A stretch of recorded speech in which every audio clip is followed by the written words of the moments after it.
Salut à tous, c'est Brix.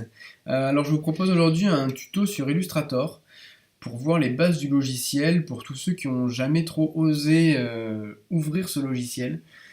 Voilà, si vous aimez bien la vectorisation, les illustrations et que vous faites ça sur Photoshop, ça peut vraiment être intéressant de vous mettre un peu à Illustrator. Il y a beaucoup de choses qui se ressemblent et puis c'est un logiciel qui est dédié pour ça, donc c'est vraiment pratique pour plein de fonctionnalités. Donc voilà, je sais que quand on a ses habitudes sur Photoshop, hein, moi le premier, la transition c'était pas évident, on veut faire des choses, on se dit ah mais j'arrive pas à le faire, comment je fais sur Illustrator? Voilà, moi, c'est justement pour ça que je fais ce logiciel. Je sais qu'il y en a certains d'entre vous qui aimeraient bien s'y mettre et ça fait un peu paniquer de voir des choses qu'ils comprennent pas bien. Donc on va voir des choses vraiment de base, si ça vous intéresse par la suite on pourra en voir d'autres. Là c'est le premier, voilà, n'hésitez pas à mettre des commentaires si vous trouvez ça intéressant ou pas. Voilà, donc là je viens juste d'ouvrir un nouveau document, on va passer 2 minutes à voir juste l'interface et les outils de base avant de faire quelque chose d'un peu plus intéressant. Donc j'ouvre un nouveau document, là on s'en fiche. Ici j'ai mes outils, il y en a un certain nombre qui ressemblent à ceux de Photoshop. Ça va pas être très perturbant, on va pas les voir tous de toute façon, il y en a certains je me suis jamais servi moi-même je pense. Voilà. Ici, j'ai mes fenêtres. Alors, c'est possible qu'elles ne soient pas disposées de la même manière chez vous, hein, puisqu'on peut ça les disposer comme on a envie, ou qu'il y en ait certaines qui apparaissent pas. Dans tous les cas, je les retrouve ici. Ici, j'ai mes calques. Ok, mais si ça apparaît pas là, je viens le chercher là, et puis ça a fait la même chose. Voilà. Même chose, moi je suis sur CC 2015, donc c'est un peu vieux. Mais si vous avez une version plus récente, ou peut-être même plus ancienne, ça sera assez similaire malgré tout. Donc ici j'ai mes formes de base, si je maintiens j'ai accès à différentes formes de base, je vais prendre le rectangle pour commencer, puis je vais tracer un rectangle. Voilà, donc ici j'ai ma couleur, donc ma couleur de fond, et ben voilà, on va mettre du vert, hop, et ça c'est la couleur de mon contour.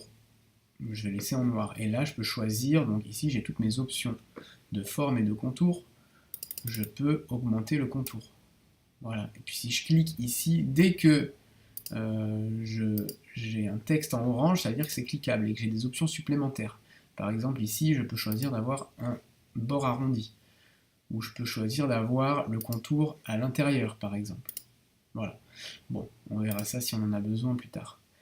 Voilà, donc là j'ai mon carré. Si je dessine notre carré, par défaut, il va garder les mêmes propriétés que celui que j'ai fait avant. Et si je vais voir dans mes calques maintenant, je vois que je peux développer mon calque, en fait, et que chaque rectangle, il est comme s'il était lui-même dans son propre calque, en fait. Donc c'est ça qu'il faut déjà comprendre sur Illustrator, c'est qu'à chaque fois que je crée une forme, je crée en quelque sorte un nouveau calque. Donc c'est pour ça que c'est important de s'organiser. Avec des calques, on peut aussi grouper les objets.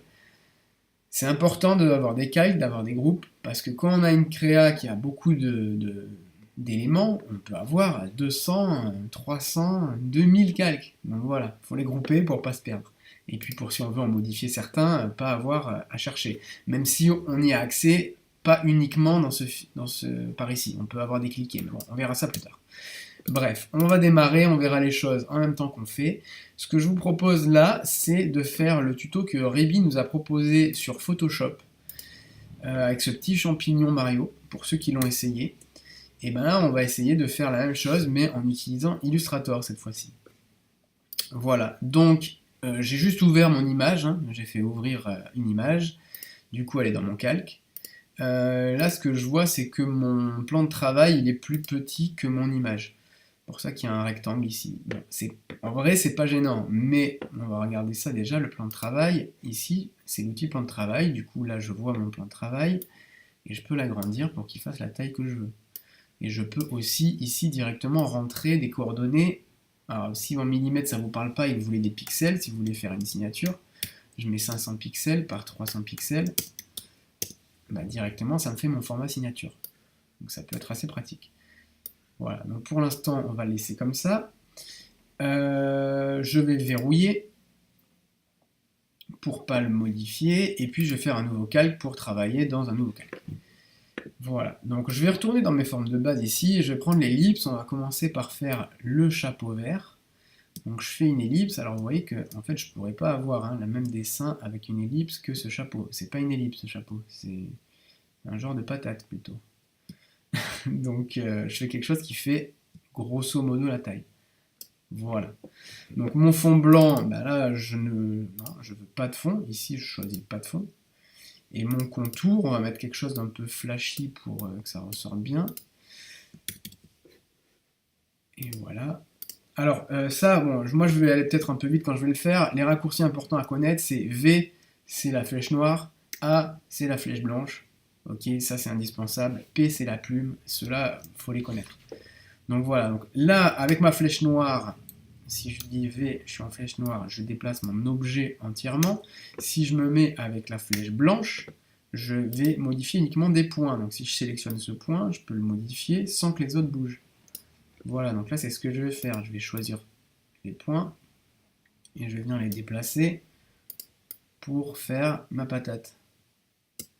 Voilà, et puis là-haut, c'est bon. Alors si je sélectionne ma courbe, je vais agir juste sur ma courbe.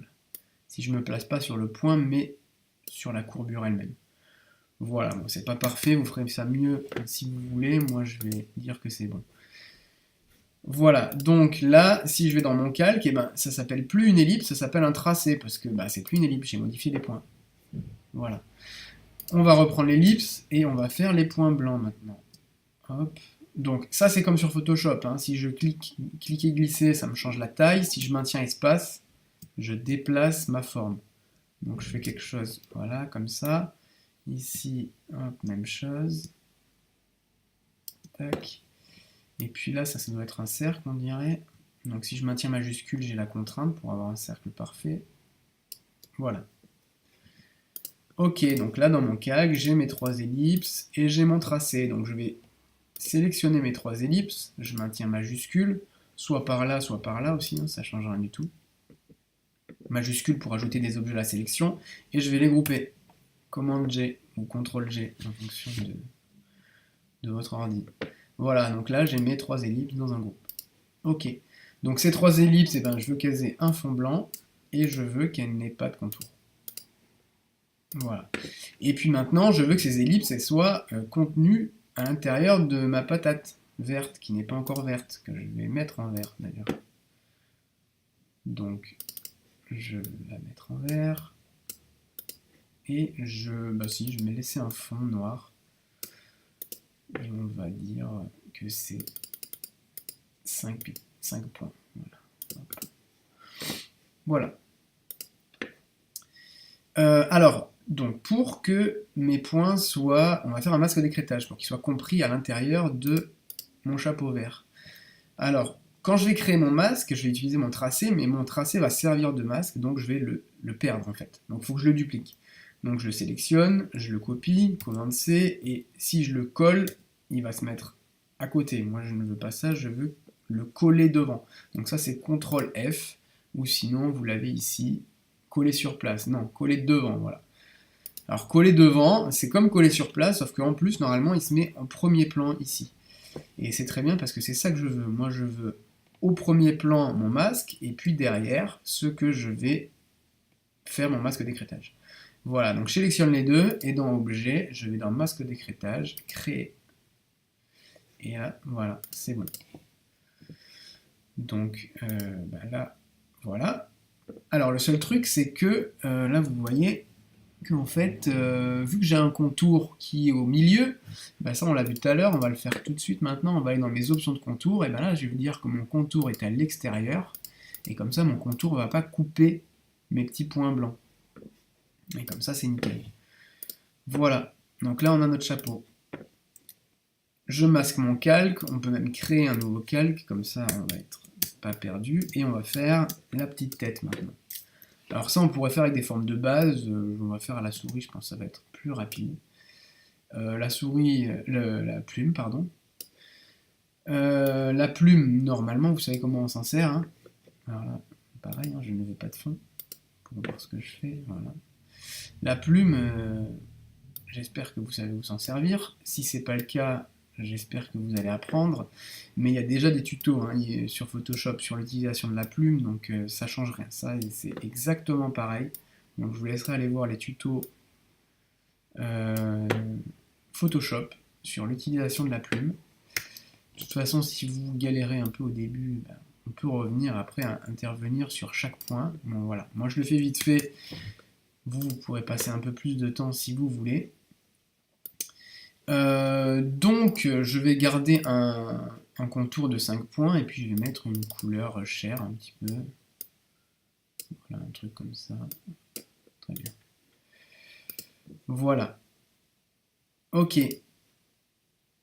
Et puis, alors je vais faire un nouveau calque à nouveau, et puis on va faire les yeux maintenant. Alors bon, là on va faire simple, hein, on pourrait faire... De toute façon, ça c'est comme sur Photoshop, hein, il y a énormément de manières d'avoir un résultat qui est identique.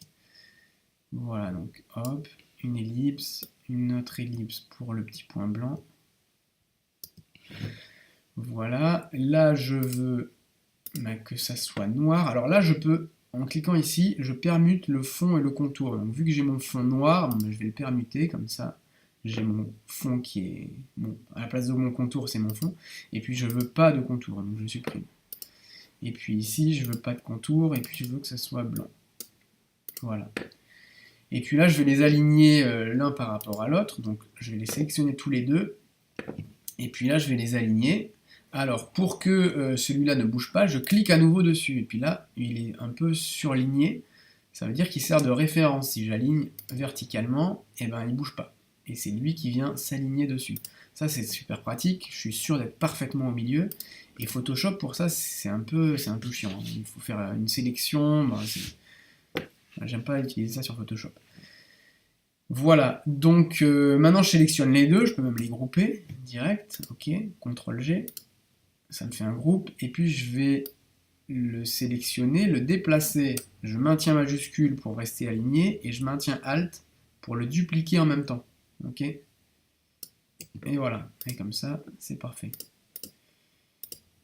Et là j'ai mon champignon, voilà. Alors on va juste voir quelque chose d'autre, tant qu'on y est, rapidement, on va voir les dégradés. Donc là on a utilisé des couleurs pleines, on peut aussi utiliser des dégradés. Alors les dégradés, j'ai une fenêtre ici, ou sinon vous l'avez là, fenêtre dégradé de couleur. Alors faites bien gaffe que quand vous sélectionnez votre forme, vous soyez bien avec le fond en premier plan et pas le contour en premier plan. Ok, si je clique, là vous voyez qu'il est devant, là c'est le contour. Parce que si j'ai mon contour en premier plan et que je dis que je veux un dégradé, ben c'est mon contour qui va avoir un dégradé. Donc on peut s'en servir, mais là c'est pas ce qu'on veut faire. Donc je choisis bien mon fond, je vais dans mon dégradé, je clique sur ce dégradé noir à blanc, et j'ai un dégradé. Alors là pour l'instant je vais choisir juste les couleurs, parce que de base on est en noir et blanc, on est en niveau de gris ici. Donc on passe en mode couleur, vous choisissez celui que vous voulez. Moi je vais prendre CMJN, ça me parle un peu mieux pour avoir des couleurs qui me conviennent. Voilà. Et puis là, même chose, on passe en CMJN et on va aller chercher un marron un peu plus foncé. Voilà. Et maintenant, alors si je voulais en fait dans l'autre sens, ben, j'ai un outil dégradé. Et là, vous voyez que par défaut, il est comme ça. Moi, je voulais par exemple que la lumière arrive par en haut. Donc, je le veux comme ça. Et si je me dis non, je le retrace. Je peux faire autant de fois que je veux. Autant de fois que je veux. C'est quand même ça, très sympa. Hop, voilà. Très bien. Et puis, on va faire un petit dégradé aussi sur mon visage. Donc là, ben, je vais prendre le même dégradé qu'ici. Mais on va aller chercher quelque chose, voilà, un peu ton cher. Hop. Comme ça. Et puis là-bas.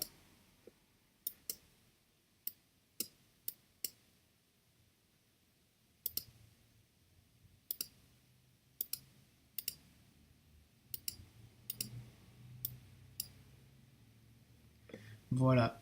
Et puis, bon, hein, vous le ferez mieux. Alors là, vous voyez, je peux, ici, si j'ai un petit plus, là, je rajoute un petit curseur. Puis, je vais mettre mes curseurs au milieu. Voilà, pour que ça soit... Et puis, on va le mettre dans l'autre sens, même d'ailleurs. On va le mettre comme ça. Voilà. Et puis, je peux même régler à quel moment la transition se fait. Enfin, bon, voilà. Ça, je vous laisserai voir. Je vais pas y passer plus de temps que ça. J'ai pas envie de vous ennuyer non plus. Ça ira très bien.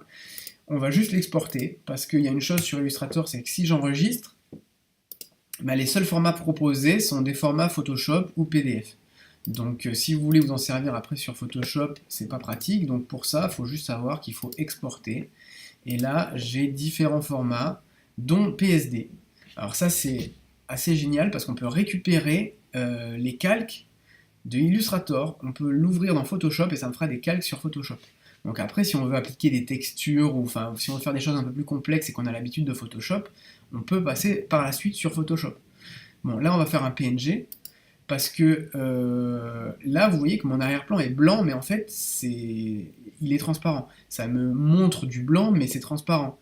Donc j'ai immédiatement un fond transparent si j'ai envie. Donc je peux utiliser les plans de travail, là on va dire non. Et si j'exporte, vous voyez ici, voilà, ça s'aligne à ma forme. Et puis bon, alors là ça déborde parce qu'en fait il y a mon ellipse qui est là. Il aurait fallu la couper, bon, on s'en fiche pour l'instant. Mais on peut choisir la couleur de son fond, mais on peut garder le fond transparent. Voilà, donc là maintenant si j'enregistre, et bien ici j'ai bien mon petit champignon avec fond transparent. Voilà, bon, ben, j'espère que vous avez suivi. Si vous avez des questions, n'hésitez pas à mettre des coms. On a décidé de faire la chaîne Evo avec des petits tutos dedans. Donc si ben voilà, ça vous a intéressé, que vous en voulez d'autres, ou sur d'autres sujets, n'hésitez pas à mettre des commentaires. Si vous avez des questions, et ben on essaiera de vous répondre au mieux. Et puis voilà, s'il y en a qui s'essayent aussi, partagez vos autres coms, je les posterai dans le topic. Je vais héberger à nouveau l'image de base hein, pour que vous puissiez la récupérer et puis travailler dessus comme j'ai fait là. Voilà, j'espère que ça aura été intéressant et que ça ne vous aurait pas ennuyé.